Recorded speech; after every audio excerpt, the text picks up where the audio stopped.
Assalamualaikum warahmatullahi wabarakatuh. Pada hari ini kita kembali memberikan liputan terkini terkait perkembangan saat ini di ibu kota Nusantara.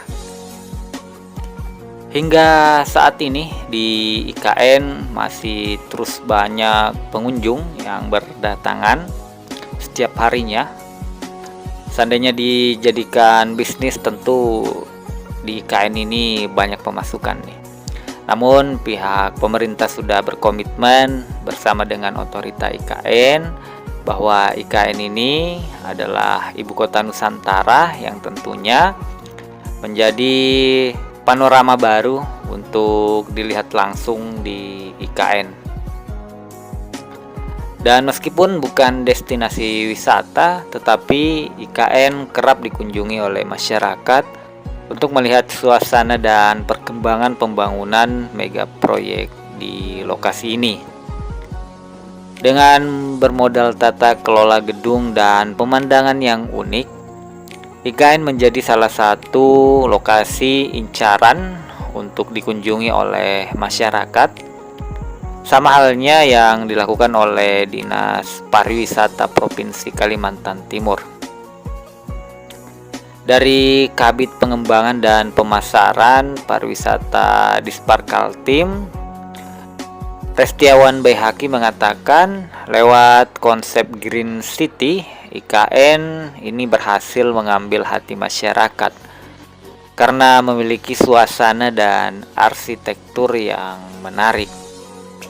Tidak salah, meskipun ini bukan destinasi, tapi masyarakat banyak yang datang untuk berkunjung karena ingin melihat perkembangan pembangunan dan melihat arsitekturnya yang menarik. Saat pembangunan saja antusias warga untuk melihat IKN cukup tinggi, apalagi jika IKN sudah rampung.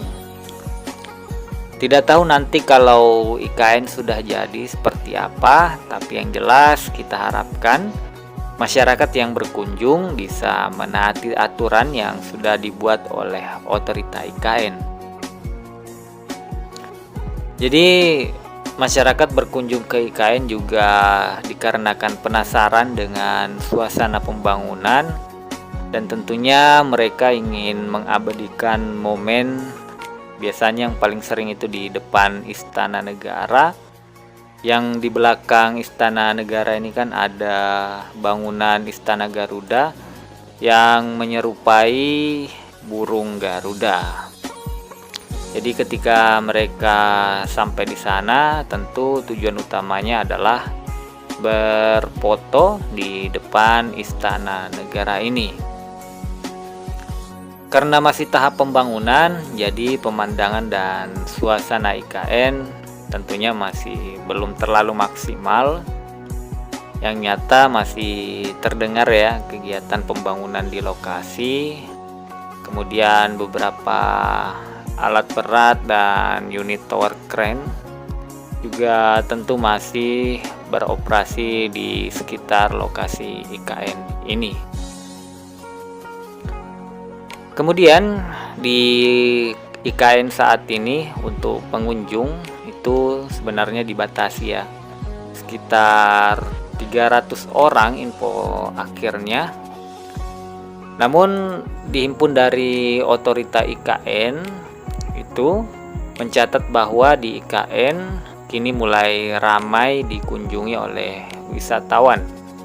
Kunjungan ke IKN dengan jumlah pengunjung itu mencapai sekitar 5.000 orang per hari.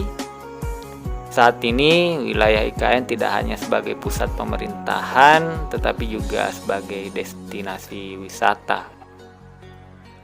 500.000 orang per hari ini dihimpun dari kabarayobandung.com yang katanya di IKN semakin rame, yang pastinya banyak yang berminat untuk melihat langsung lokasi pembangunan di IKN. Tidak hanya masyarakat Kalimantan Timur maupun secara general Pulau Kalimantan, tetapi juga banyak yang dari luar Pulau Kalimantan, bahkan dari berbagai negara juga juga ikut menyaksikan dan penasaran pastinya melihat pembangunan ibu kota Nusantara ini.